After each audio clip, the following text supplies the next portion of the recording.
Now this next exercise and demonstration is going to be a really simple one. We're talking about entering data.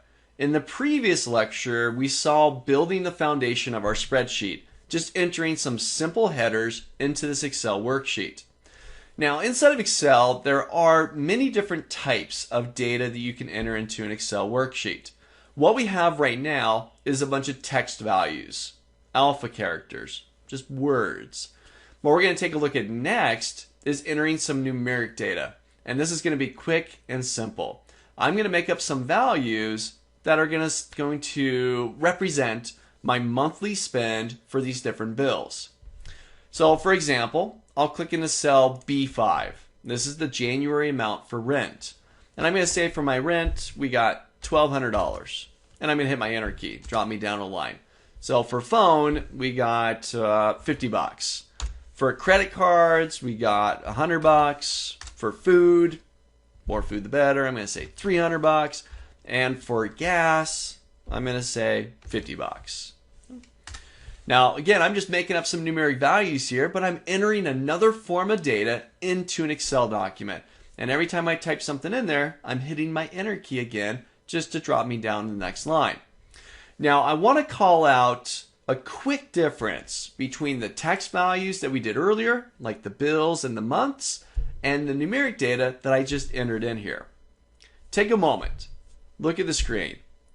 Visually, what's the difference between those text values, those headers, like my row headers, my bills, and the numeric data that I just entered there? What do you see that's different? Something really small. You may overlook it. I know one's text and one's numeric. Yeah, I got that. What else is different?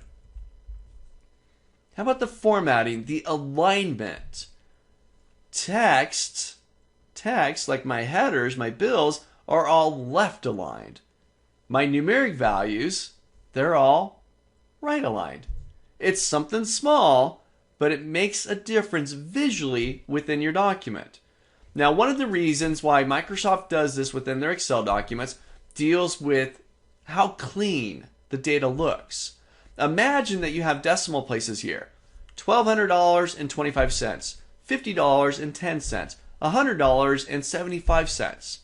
Well, because the data is right aligned, those decimals will be nice and clean, nice and even up and down. If the values were left aligned, because we have an inconsistent amount of digits on the left-hand side of the decimals would be all over the place. It'd be like doing the wave, right? It just wouldn't look as clean. So by default, Excel formats numeric data right aligned, whereas it does text left aligned. Something small, but visually we can tell the difference between the two, and you can tell the difference between those two different sets of data. Now we're going to see something very similar when we talk about dates, because dates inside of Excel really are numeric data. So try this out. Finish it off. Drop in some values for February and March as well.